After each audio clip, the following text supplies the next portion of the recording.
What's up, guys? Justin from Ivy League Trading. This is the weekly watch list. Hope you guys are having a great weekend. It's the starting week of college football. Um, Weather's beautiful here where I'm at in the Northeast, so let's get right into it. I'm Justin. This is the Ivy League live stream or watch list. I do these videos every day, pretty much every day. We trade live right here, Ivy League Trading, YouTube.com, 7:30, 7 o'clock to 4 p.m. What are we going to discuss tonight? We're going to go over a couple charts. I'm going to give you guys my thoughts on the week for this week. We're going to come up with it together because I'm going to go through the economic data that we have this week, and we have a lot of data that's coming out. You have PCE, a whole bunch of things, right? I want to bring an important part to all of this by bringing up the definition of a recession and what exactly is real rate of return. Okay? So on my chart right now, I have 1 year inflation expectations in blue. That red line is the 50-day moving average down here, right? The S&Ps is right there in orange. So you can see as inflation expectations start to rise, the S&P wants to pull back. So obviously, inflation expectations are going up. Interest rates are going to stay higher for longer, right? That's the gist of that. So what exactly is a recession? We'll start with that. What exactly is a recession? So, by definition, we all know 2 consecutive GDP quarters, negative GDP quarters, 2 consecutive quarters in a row, right? If I said that too fast, everyone knows a recession as 2 negative GDP quarters in a row. Well, there's a little bit more to that. So I want to read this here to you from Investopedia. So the NBER, the National Bureau of Economic Research, measures recessions by looking at non-farm payrolls, industrial production, and retail sales, right? Among other indicators. So we just had retail sales. I'm pretty sure they were down. It was like -5, I thought, if I remember correctly. So what you can do is, and if you want, you can go back. I use trading economics. You can use what you want. So up here I have industrial production. So as we can see, industrial production is pretty much negative, right? For the most part. Coming in as we go, it's trying to pick back up, but you've reached that negative level. All right, let's go to retail sales. They were also not as good. You know, they're pretty flat and low. They stay around that area. So because you can look it up on Fred.com, FRED. That's the that's this right here, right? Fred.com. This is what this is the St. Louis Fed site. So retail sales, industrial. So when those data sets come out for the week, know that going forward, right? The National Bureau. Sorry about that. The National Bureau of Economic Research measures recessions by looking at non-farm payroll, industrial production, and retail sales, among other indicators, going far beyond the simple, although as not as accurate, 2 quarters of negative GDP measure. All right, so you know that now. So when non-farm payrolls come out, we start seeing a jump in payroll, non-farm payrolls, or a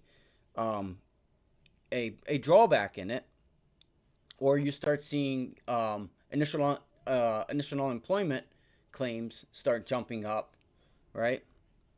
Jobless claims start going up, and you can start to see when the job market, the labor market, is starting to get hit with all of these rates and everything that's going on. Again, this is not just the United States of America. It's Europe, it's Germany, it's Australia, it's Japan, it's all these other countries. It's not just us, right? And China's supposed to be opening up.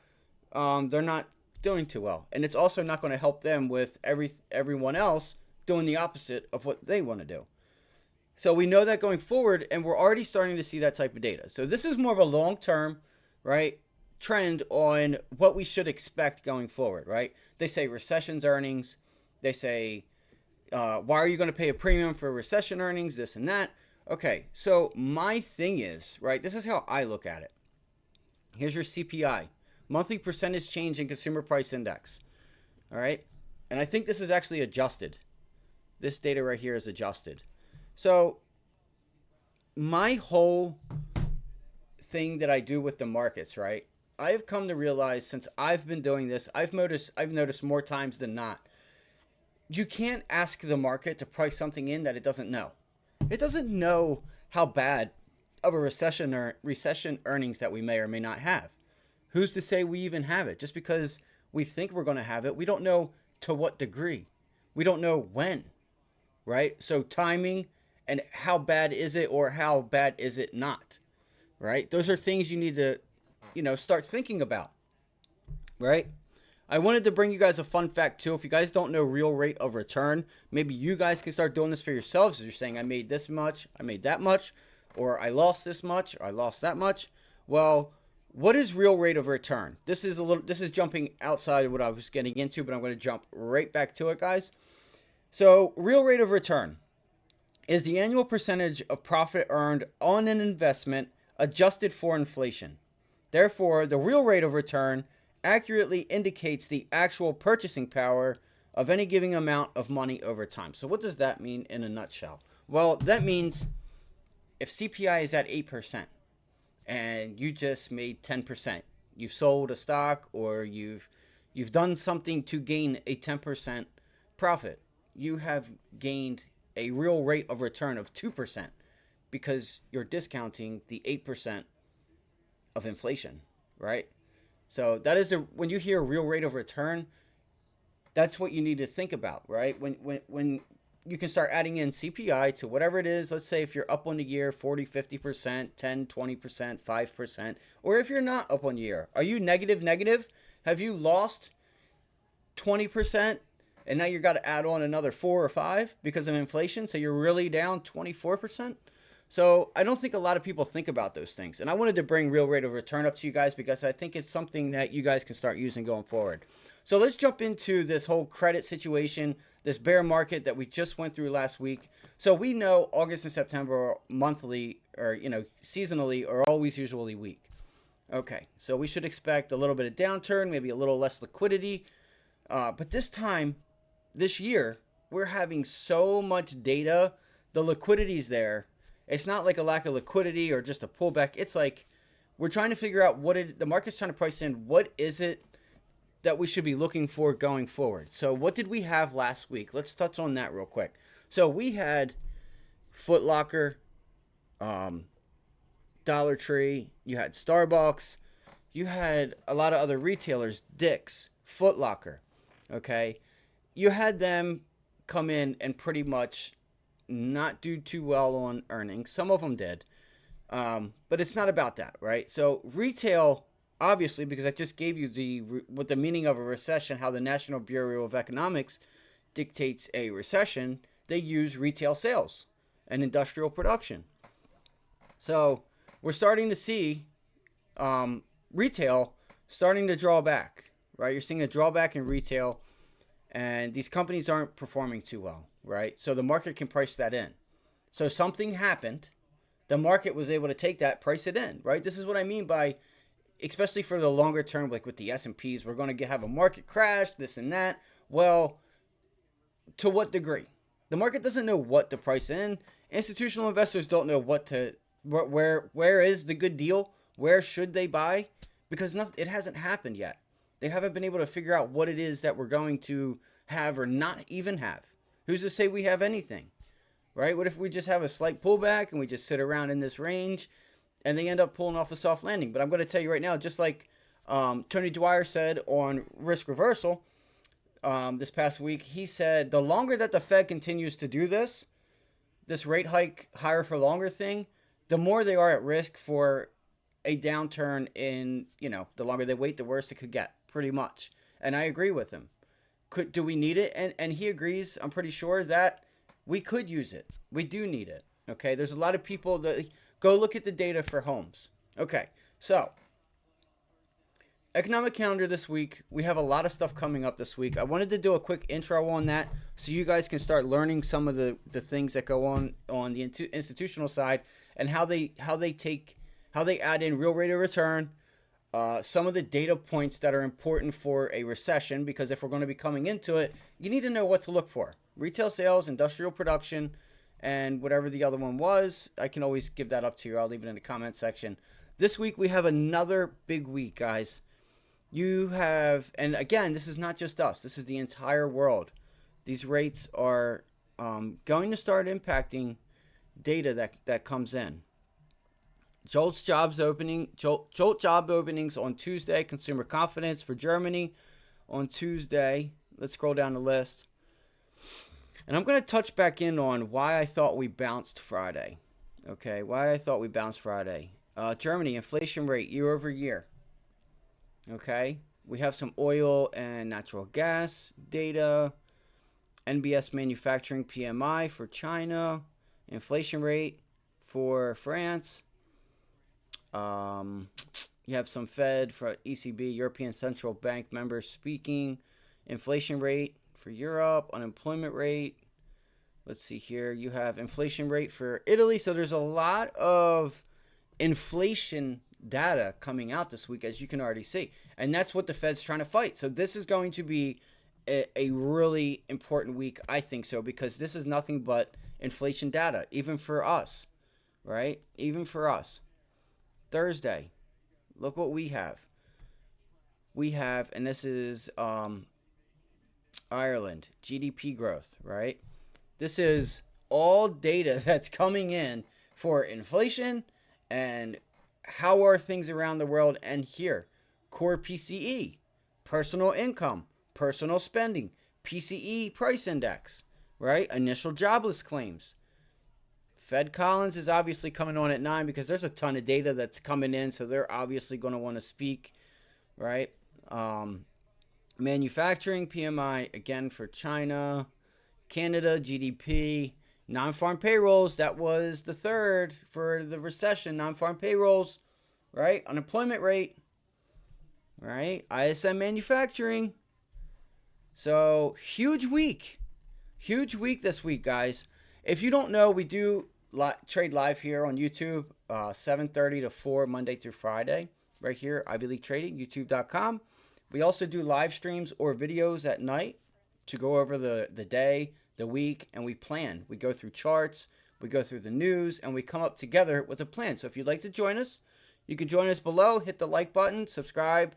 If I have earned it, if you guys have learned something, if you guys think that this is some valuable things that you guys could use. And again, this is my sole purpose, is to help bring you guys some of the information and ideas that I go by to dictate my actions in the market, right? I don't say, I think there's going to be this, I think there's going to be that. It doesn't matter what I think. We all see a contraction in the data. So therefore, when does it come to a point where things really affect the market in a big way? What is the news that could come out to cause the markets? I feel like the market waits for that catalyst to know what to price in. That's just my personal opinion. I could be wrong, but that's how I feel. Let's go to this 2-year. I want to go into yields real quick. First, let me back up, and I'm going to go right into yields. Fed Harker came on, Philly Fed Harker came on Friday. What did he say? There was a reason the markets bounced. So he said that he felt the job market needs to loosen up a little bit. We all agree, right? That's going to help demand. That's going to help the supply side of this issue, and it should help the inflation that they're trying to get a hold of. So he also said you have, and they are all, and he mentioned, so you have an insight that the Fed is looking for data after October into December, January, February of next year to start seeing consumer spending, because you have the college tuitions coming up. You have this money that's starting to run out from the government. So you are also fighting some other battles with, there's still spending that is to be had by the government, right? You're going to still have COVID money, possibly. They've gotten the debt behind, they've gotten that debt issue behind us where they've raised the debt ceiling, came to an agreement, but I'm pretty sure you still have money going to be spent from the government, which is going to help the jobs market, the labor market, right? So that there is that part of things when things slow up. the government still being able to spend money. That's going to be infrastructure.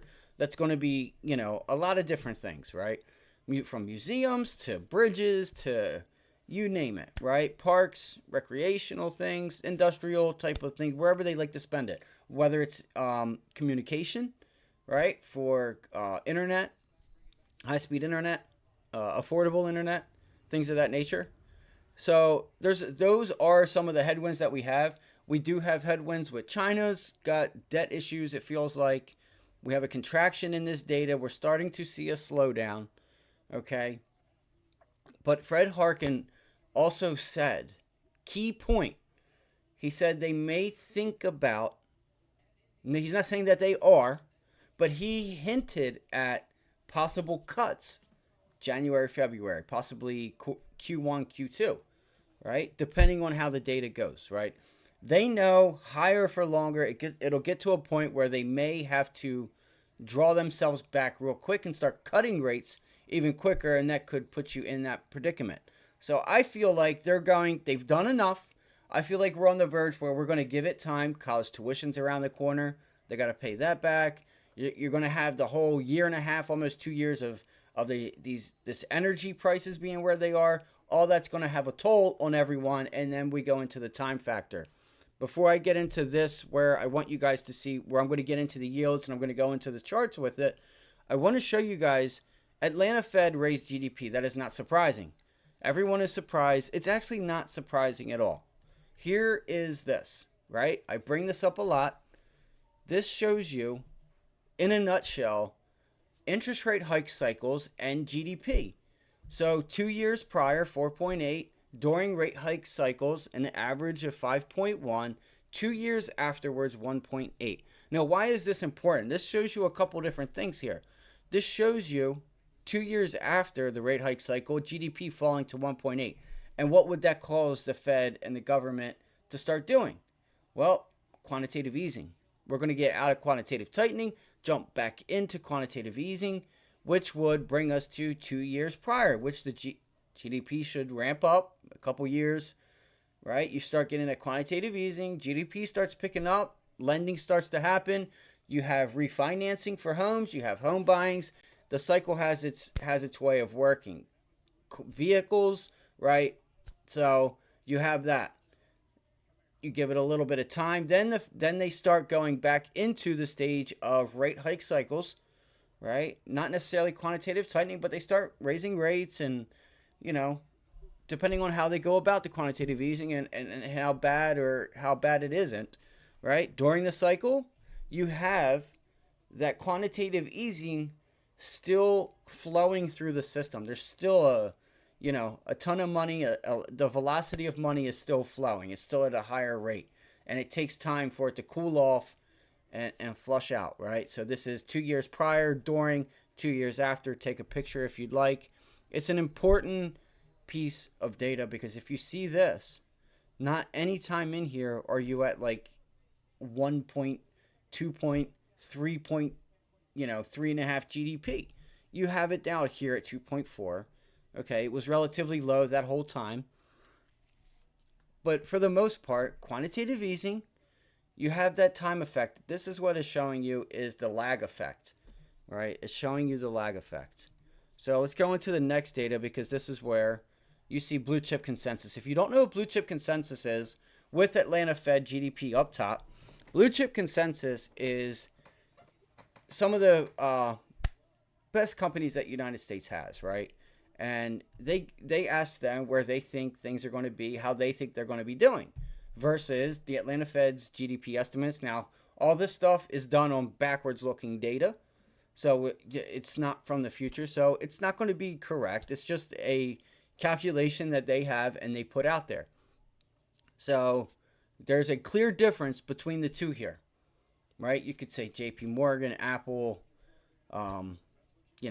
you could do your research and find out who exactly does the blue chip consensus. But blue chip consensus is a consensus by some of the best companies that we do have and how they think things are going to be. So there's a clear divergence right there. All right.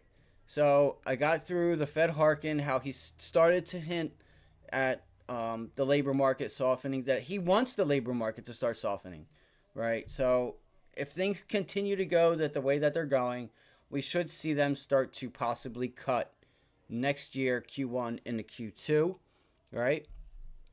And it may not mean cutting in a big way. We don't know. We don't know what's going to happen. Everybody has their opinion, but nobody knows. Because I'm going to show you something. Do you guys remember the first of the year, right? Do you guys remember how everybody was estimating we're going to have this recession and then we're going to just get out of it the second half of the year? People, like, do people not look at things like that I just showed you? Do they not look at things like this to see the time lag? You're talking 4 years at least. Right? You're talking 4 years there. Come on. 2008, that was 2006. And then 7, 8, you got out of it in 9. You know, you're talking 4 years there. 3 years. So this was from Liz Young. She put this out. This is a good read. If you don't know her, she is investment strategist for SoFi. She writes some columns every week, every couple days or so. She writes. I think it's like twice a week, maybe once a week. She writes some columns, and this was a good one. So this shows you this what I thought with this chart here is in green you have the U.S., you have Eurozone, Japan, China, emerging markets, and you can use the colors. Eurozone is turquoise, Japan is purple, China is red, emerging markets in gold, brown, right? One of the two. Do you remember how everybody was saying that they're finding opportunity and taking their money to Europe? Right? Well, what happened? Well, that didn't turn out too well, did it? Right? That didn't turn out. This is May, June, July, and August. Now, it seems like it's ticking itself back up, and we're actually doing the opposite, starting to roll over. So, you may want to think about taking the opposite of that trade, and it might be time. I'm just, this is not financial advice. So, United States is in green and Europe is in turquoise. That's what I wanted to just get across, okay?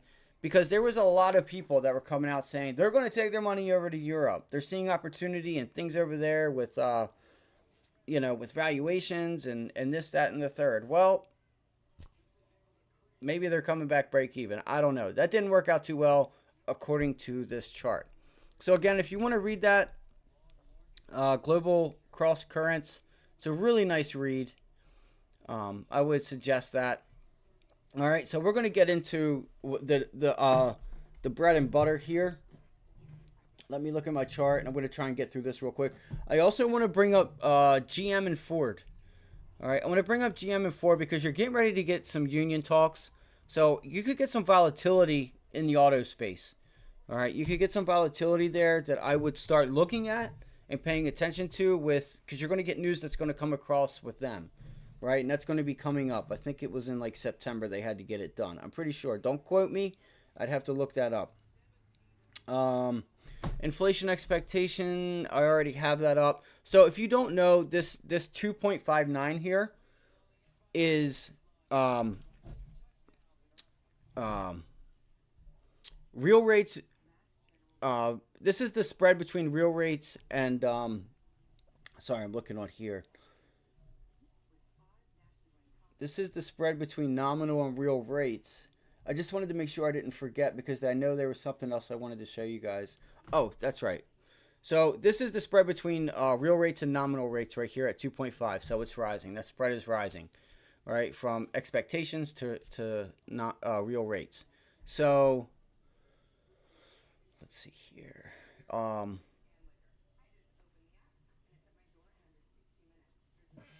Yes, right here. I'm sorry. So here it was. That's right. The 2-year. So let's go into the 2-year. So what do I want to show you guys here? And I'm going to go back into the chart. And this actually backed up my thesis. So I was thinking the 2-year yields and maybe even the 10-year yields could pull back.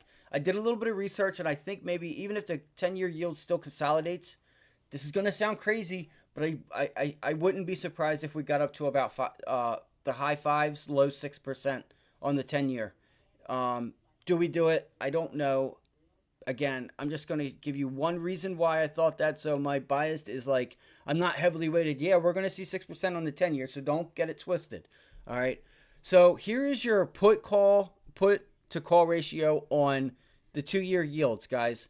11,000, versus 1. Now, you are seeing heavily positioned into the put side of the 2-year, all right, which is, I think, ZM, right? I think it should be ZM, ZTU3. So I wanted to bring that up because it's also, I'm going to back it up on the chart. And I've been thinking, I have been seeing this myself and kind of waiting for it. And this is why I think we could get a bounce in the markets, right? I'm going to look for a bounce in the markets.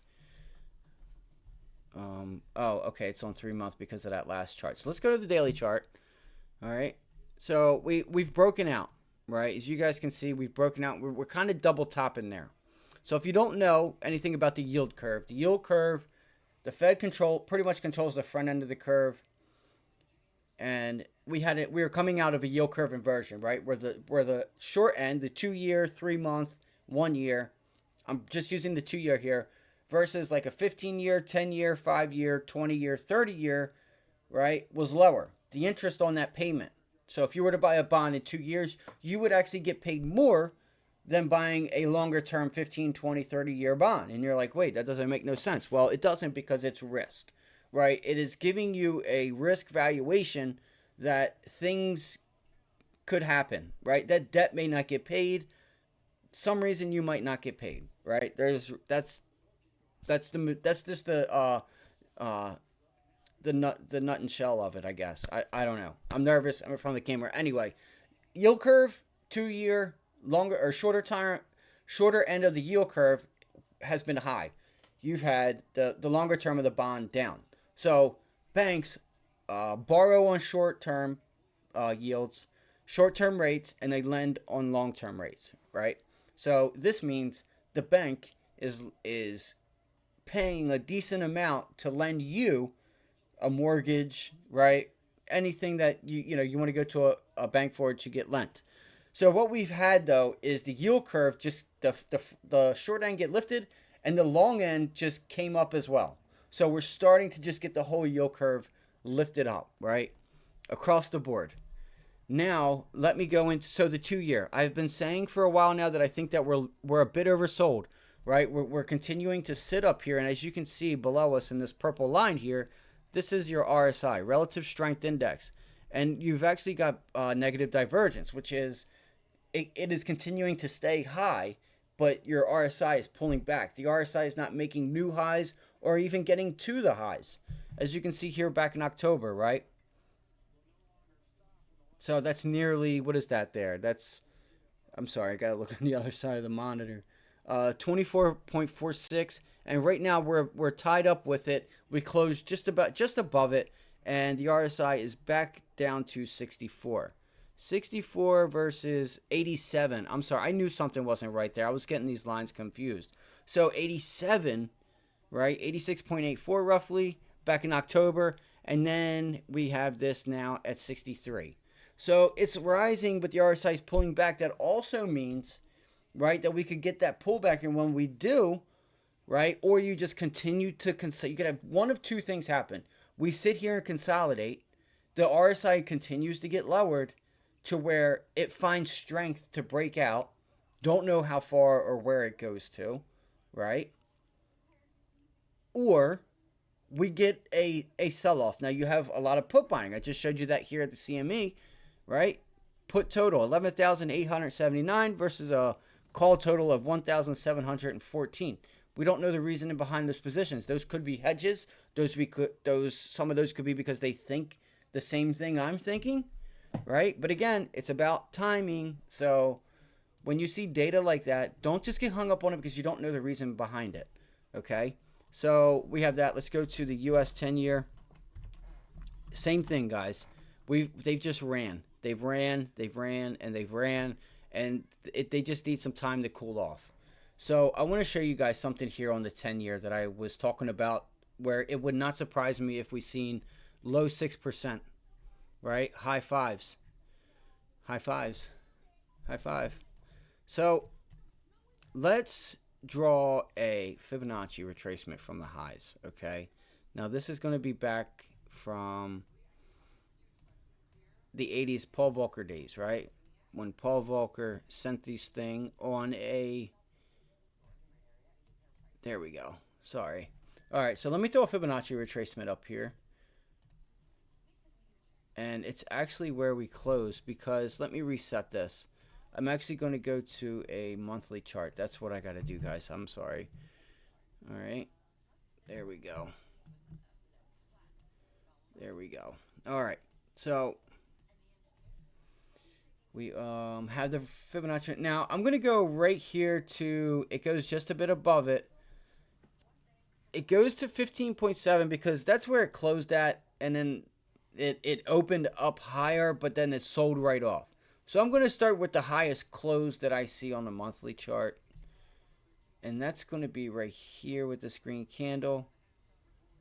And I'm not doing this for any reason to say, hey, look. And then I'm going to go to where we closed, because we did wick here, right? You did wick there. But let's go to where we closed at and stabilize that. That's where I'd like to do it at. You can do it however you like. All right, so we got that. No. All right, guys, so let's zoom in. What do we have? So we have a retracement. And this doesn't look too bad. Now, I can do this a whole bunch of ways, right? I could bring it down to the wick, right? I could bring it down to that wick, and it would start to make a little sense, right? Whatever, just to make it clean for you guys. Look where the 38.2 fib is. It's at 6.2. Could we put in a higher low up here? It feels like there hasn't been too much price action up here at 5.6. So that's going to be my guess, right? And if I were to do something like this, which I'm not saying it's going to happen again, I'm just trying to, use the tools that I have at my disposal to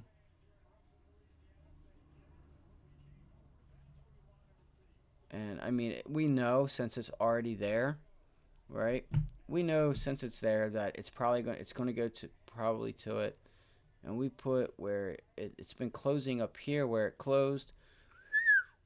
Man, if you make that move again, let's do this. Let me erase this, right? And let's do that, because it did start here to climb up, but this is where it broke the downtrend. That's where it broke the downtrend, was right there. All right. I know it sounds crazy. I'm going to take it to that move. And what we're going to do is a move to move, okay? And we're going to go to the close, so same thing. Still 6. So we'll see. Does the 10-year get to 6? No one, we don't know. But I will say the 10 years a bit oversold. I want to see a pullback, right? This whole week, you've had yields lockstep with the S&Ps, with the indexes. All right, we're going to get into the indexes. So I've covered the data. Let's go into the indexes.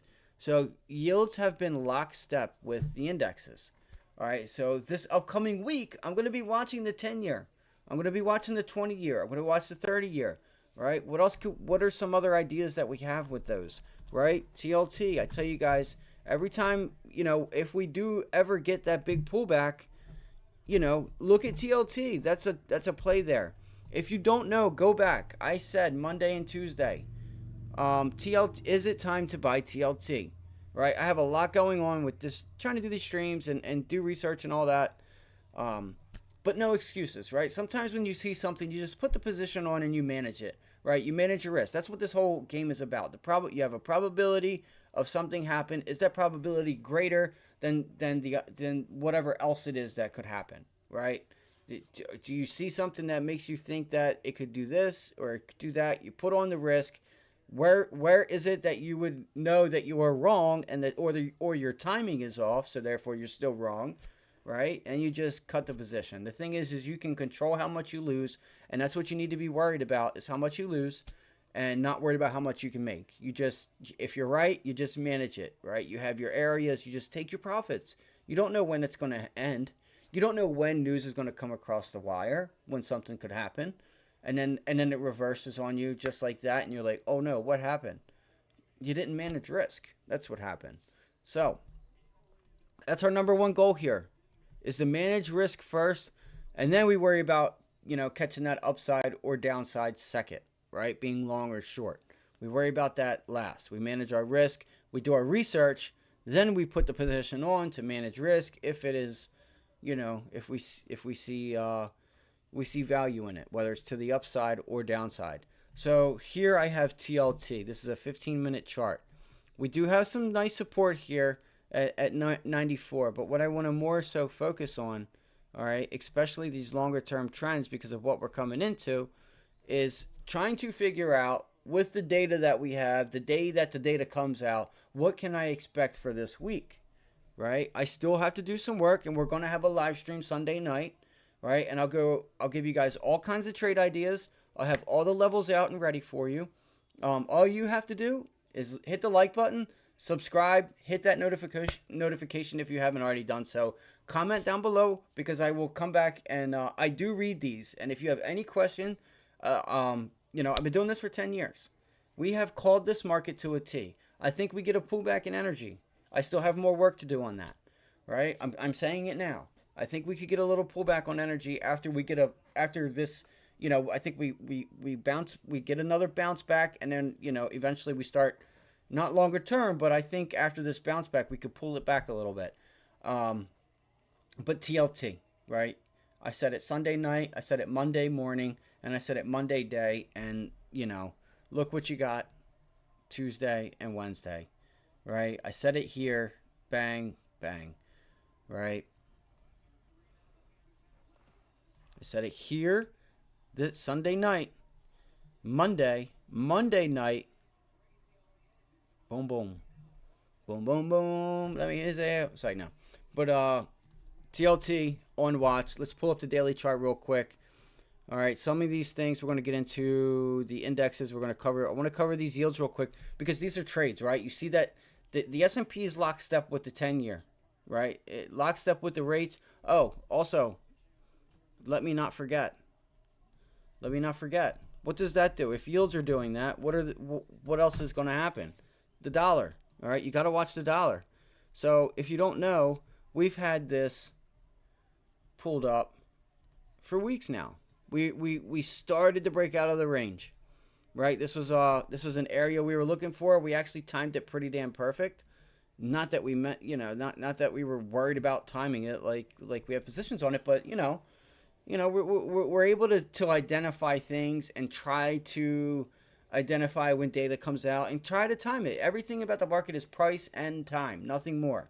Price and time. All right. So it stuck the range. It was quick in this range though, where this big purple box here, it didn't spend no time at all in it. As you can see here, it bounced into it, quickly ran out. Here, quickly ran out. Here, quickly ran out. Quickly came in and then quickly reversed. That's a sign. This right here, this sell-off and then to fully reverse it and more, that's a sign. Right? Those V-bottoms are a sign. All right? Those V-bottoms are a sign. I'm not going to get into all that. And we will have more educational things like, how I like to put positions on, where I like to put them on, why, things of that nature. It's coming. I just had to learn this editor, and this video may be a little drawn out, and so I do apologize.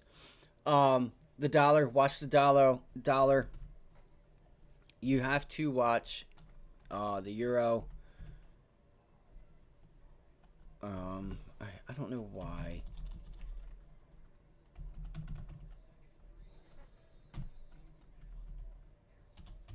I don't know why I forget it. Oh, USD. What am I doing? What am I doing here? Come on, Jay. Okay, why is it not?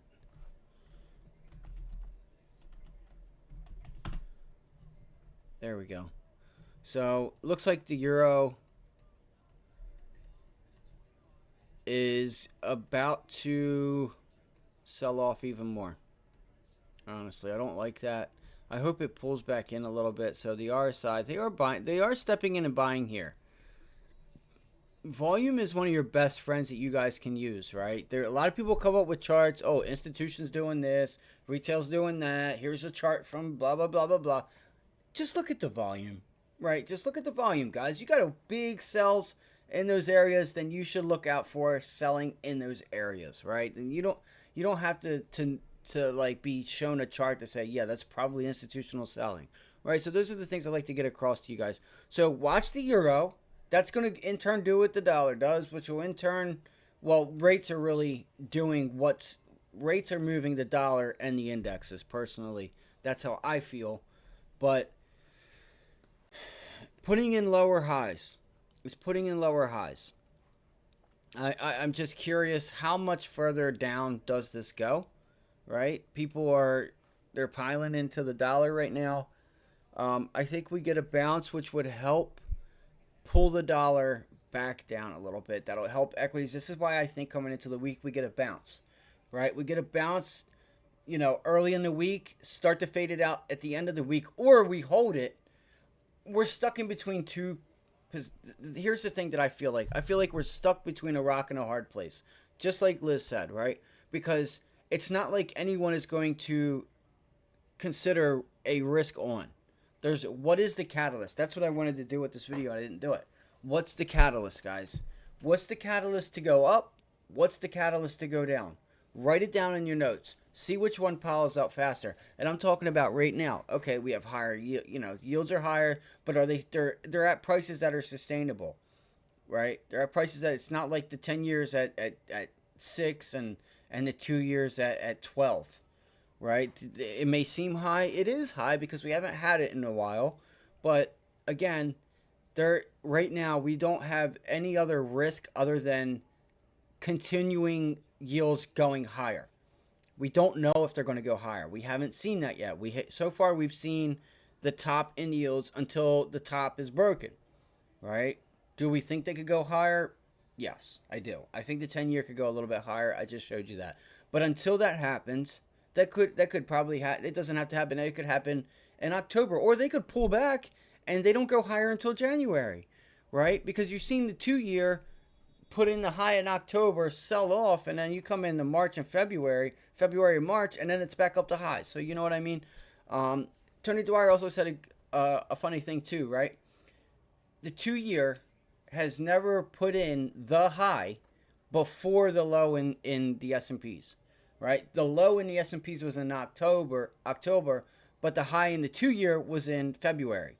Never had that. Of course, there's a lot of things that we haven't had in this type of environment. So anyway, it looks like we're finding a bit of support here in the euro. See if we can get a pullback. You got a huge gap fill here. I want to see the dollar pull itself back a little bit. Hopefully we could get the euro to bounce a little bit, have the dollar pull itself back. One thing you also want to watch out for that Harkin also mentioned, which I've been mentioning the past week, is the Fed balance sheet. The Fed balance sheet, they have been working on the balance sheet. They haven't said too much about it. Nobody's talked about it. If this continues down, the market will continue itself down. It's just at what pace, right? At what pace?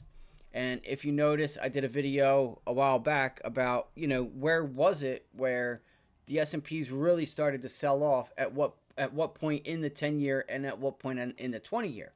Because it was okay. Because if you notice, 2 weeks ago, 3 weeks ago, the markets were going up with yields. Then it got to a point where the opposite happened, where the yields got too high too fast, and then the market started doing the opposite of what the yields did, right? That was about 2-3 weeks ago. So this past week, we've had the retail issues. You have coming up Ford, GM, union discussions. So there's those events. You had NVIDIA earnings, blowout earnings, which we're going to go into the charts. We're going to go into the SPY. We're going to go into the Qs and what we think. So the dollar, it's overbought, right? Let's go to the SPY, right? Let's go to the SPY, and I'll go back to those. So we're pretty much done with rates. You've seen the 2-year. I gave you the puts and calls. All right, let me try and get this done pretty quick, and I'll give you some other trade ideas. So we're oversold on the daily, oversold on the daily, right? We have MACD trying to poke its head back up, right? Doesn't mean it has to, but there's some fair amount of momentum here to the downside. Look at those red bars, guys. Just thick red, just, the selling pressure is there, as you can see. Look at these bars. They just outclassing and outdoing, manhandling the buy side. All right. We had a decent day on Friday, and I again gave that to the Fed member for kind of saying, yeah, rate cuts could be coming Q1. Could be coming Q1 because they know the spending issue is going to sort itself out very soon, and it's already starting to, right? They're still going to say, we want to see data, we'll take it from there. They don't want to overdo it, but they also don't want to underdo it either, right? So they're stuck between a rock and a hard place, and they know there's a lag effect. So they know from past that's all they have, and looking at the data that we get, which is also backwards looking, right? The data is also backwards looking. That there's that lag effect, right? You got about a year and a half, maybe 2 years, all right? So again, they don't want to send the economy into a recession, but the longer that this goes on, the longer they could. Again, it's just a matter of the liquidity that we've had, not just from COVID, but from 2008. You know, you've just had a lot of COVID. You've had a lot of growth for a while now, and it's just taking time for it to solve it, sort itself out. So the S&Ps, sorry, I got my my cat card. Why am I doing that? I just put out a photo of that, or not a photo, a video. So I want to see if we can get a bounce back, guys. I want to see if we can bounce early in the week to 443 area, right? I want to see if we can bounce back into this supply area, maybe even back to the 50-day at 444. You guys might think I'm crazy, but I don't see why we couldn't get back to that area of support and kind of just back test it.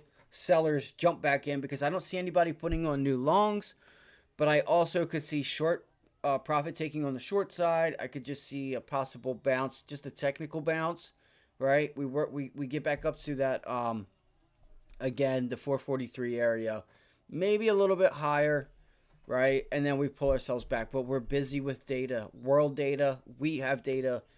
It's all inflation data and GDP data, right? So we're going to see what the Fed, and I think these are revisions, I think, for GDP. I'm not sure. Don't quote me. I'll have to go back and look. So that's what I'm expecting on the S&Ps here. All right. I don't want to make this video too long, because I still am learning the editor. If you guys could hit that like button, subscribe if you haven't already done so. It helps to support the channel. It's greatly appreciated. You can also join us. We trade live Monday through Friday, 7:30 to 4, if not 6:30, 7 o'clock, right? We closed higher than where we opened on Friday. That's important, right? That's important. You had a bit of a sell-off. It was a bit of a squirmy day. I didn't trade until the end of the day. I actually took the short up here, and I will show you guys why. It was a small trade. Actually, I think I took the long. No, it was to the long side. I lied. It was to the long side. All right. Why did I do what I did? Well, I knew that we had found support right here once we broke above it, and I'm going to show you without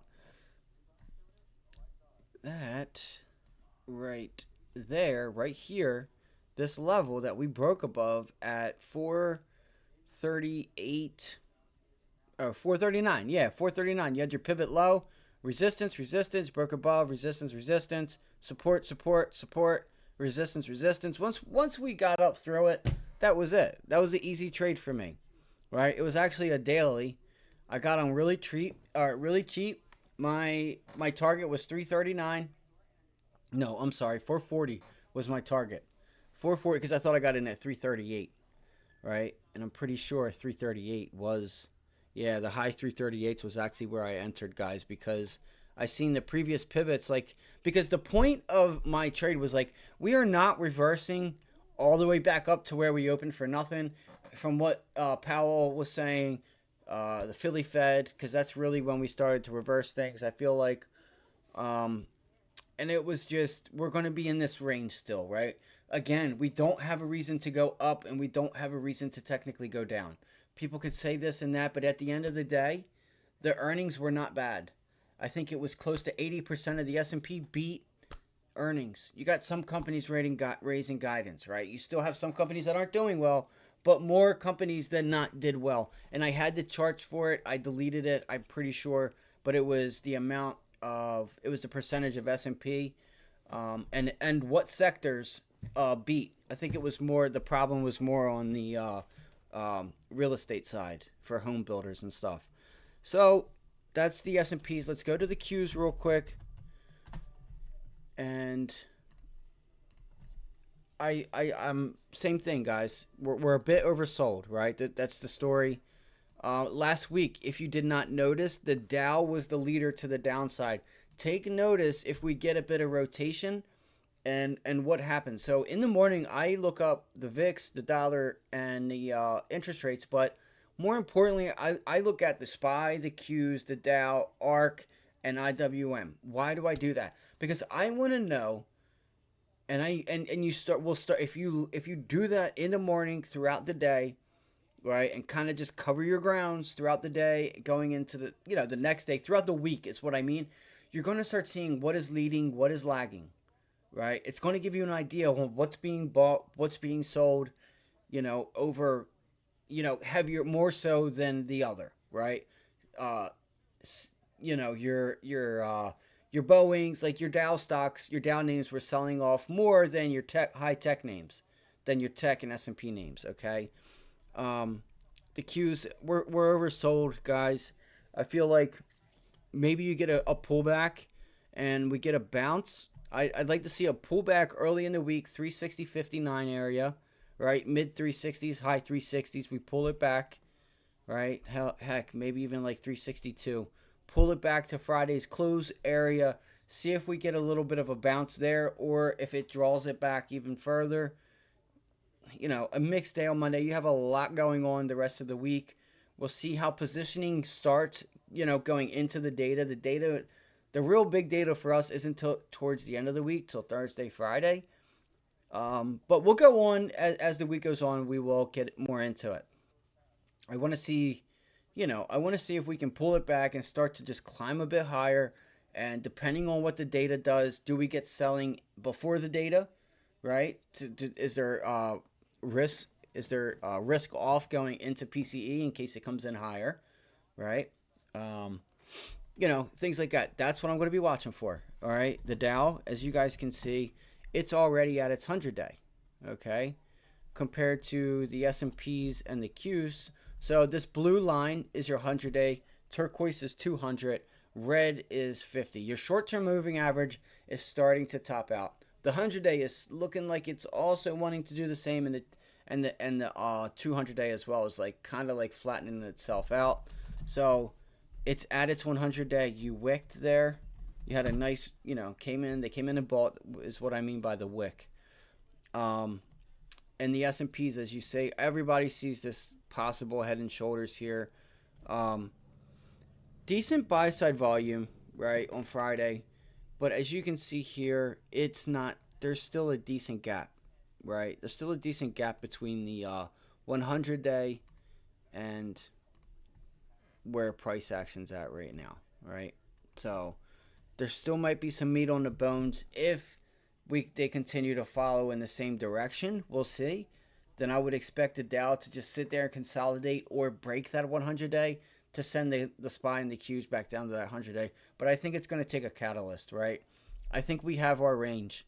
I think our range is in, guys, for right now until we have data and a reason to move. And that range is going to be, roughly right there, guys, right? The low of that's going to be 432, 433 on the S&Ps.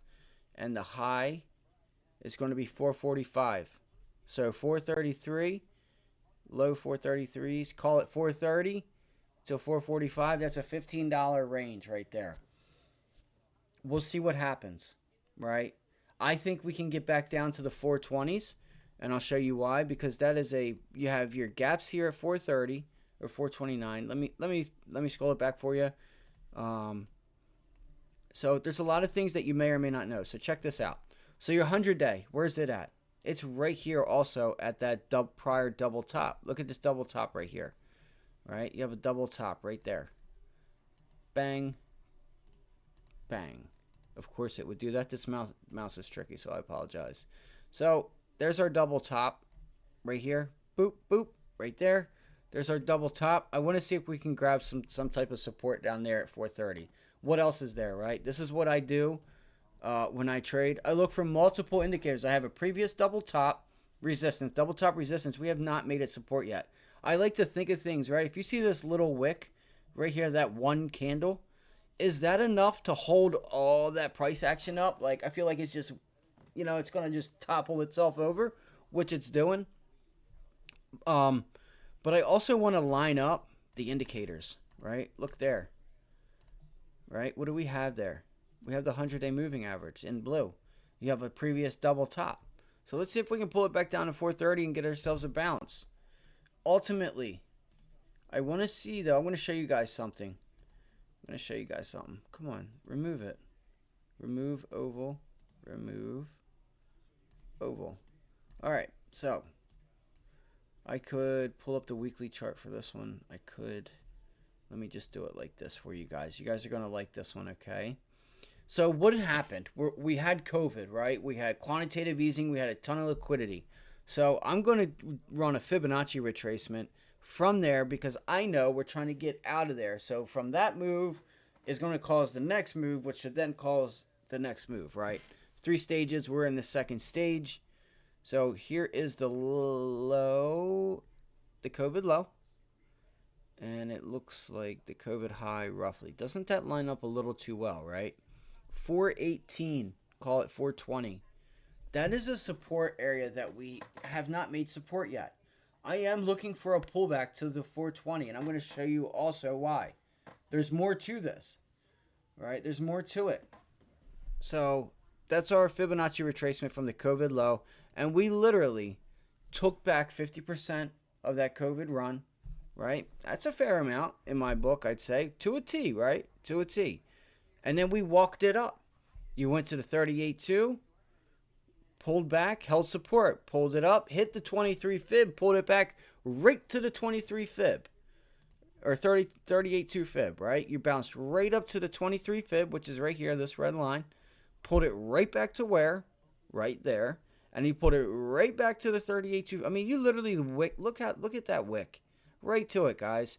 Came up, boop, boop. And then we rallied, right? We're at the top end of that range, just about kind of close to all-time highs. I want to do you guys another one, right? So let's do this. Let's measure the pullback on this move, right? Because this is going to show us how far we're going to get this pullback, right? Well, we've already done what? 23% of that move right now at 433. To a T. To a T. So if you don't know, this is what we do here at Ivy League Trading, right? We want to measure price and time. That's all it is. We measure our moves. We take our profits as we get to our targets. Guys, look at USO. We were here on this double bottom. No lie, members will comment down below. Members, if you could comment down below. Were we or were we not on this? Were we not calling it out? I don't have this pink pennant here drawn for no reason. All right? I don't have it drawn for no reason. So, as you can see, this was a random target here. But more importantly, what we did was we measured this move, and we knew we were getting back up here to highs. Let's do this one. Let's go to Ford. We were on this one. Nobody was talking about this, right? Nobody was talking about Ford. Look at this. This is our what? That's our measured move, right? We broke out, retested it right from the retest mark, right? I'm not going to get perfect with it, but look. And you double topped right at it. You double topped right at it, guys. So now we're back down. That's a failed breakout, and that's what they've been doing. And this is why, again, I say they're starting to come into negotiations. There might be some more downside after a bounce. It's pretty oversold. It's actually got a reverse head and shoulder, it looks like, on that RSI. And it actually looks like it made a new low while the stock made a new low while the RSI made a higher low. Right? As you can see, that's starting to bring itself up, but the stock was still putting in new lows. Didn't necessarily close the new lows, but so those are going to be on watch, right? Those are going to be on watch. We called those out. Crypto, there was more, but it's okay. That's not, I mean, just this past week, guys, Sunday night, Monday morning, Monday day, I was screaming from the rooftop, TLT. Okay, I posted it. And listen, I'm going to be wrong. I am not doing this to show you guys, hey, look what I did. No, I'm just showing you guys. I've been in the markets for a while. I kind of have an understanding for it. I don't have a doctorate or anything. My sister's a doctor. But again, I feel like I have a very good feel. And this is why I do these videos, to help you guys out. right? So the point of this video was, what's the reason to go up? What's the reason to go down? So, and longer term than add it up. You have this happening, you have that happening, add them all up. What's the chances of going up or going down in the future, right? But the problem with that is how big of a move down or up is it? Right? Yes, I'm sure we're going to go down, but when? Is it next summer? Is it next winter? Is it 2025? We really don't know until, it's too late. We're already in it. So all we can do is use the charts, use the volume, measure our moves, and do the best technical analysis with the data that we get that we can, right? To be just doing the best that we can with what we get. Because again, CPI is still coming down in a sense. If CPI is coming down, then the Fed can just loosen up a little bit, by not hiking. So they're on the end of the rate hike cycle anyway. We have a chart for that, but I will, you know what? We'll get into it. We could look at it. Did I save it? I didn't save it. Dang it. You know what? I'll give it to you guys right now. We'll just go run into, no, nope. I'm going to show you guys something after the rate hikes. Okay? After the rate hikes. Nope, never mind, guys. I gotta, whatchamacallit. Abby, rate hike, SPY, right there, guys.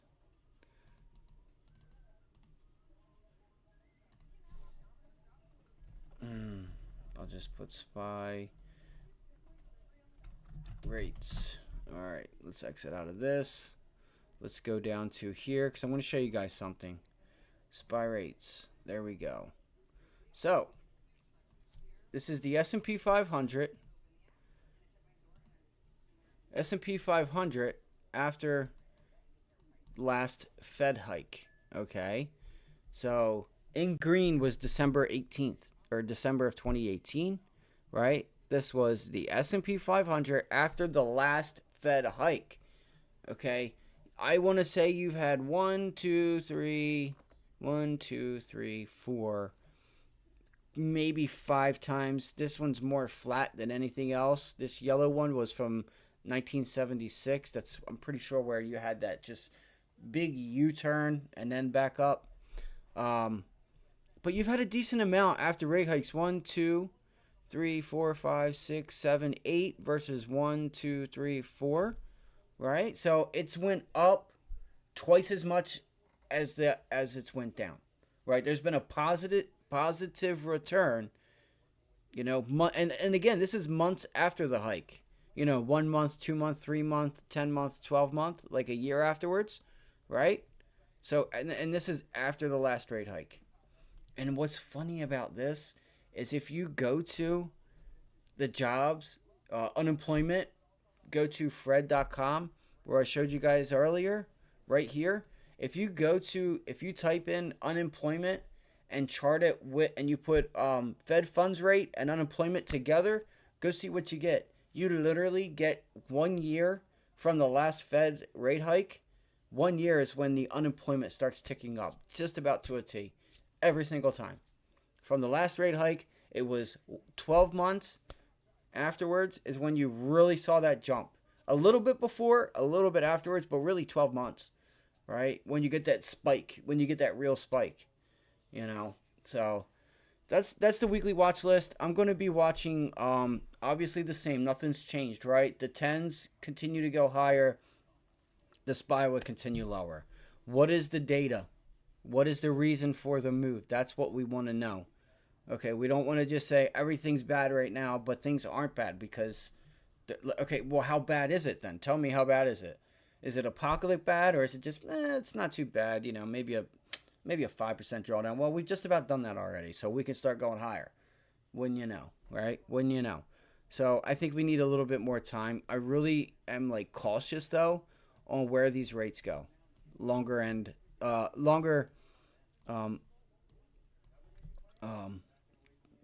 longer end of the yield curve is what I'm talking about. The 10s, the 20s, the 30s. I really want to know where it is that they go and where is it that they stop. So TLT, we'll be watching. So if we get that pullback in the 10-year, we're gonna look for TLT to rise, right? So that's 20-day moving average, which is this green line. 50 days up here. 50 days right at support. Support. That's a double bottom. Boom, boom, and then it broke it. So do we pull back up and meet the 50-day, or do we chop around? Right? Here's what we do here.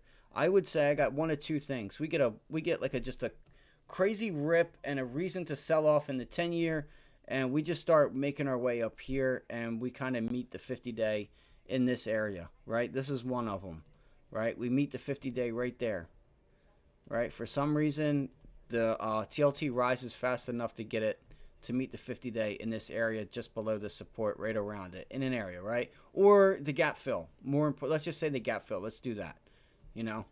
So,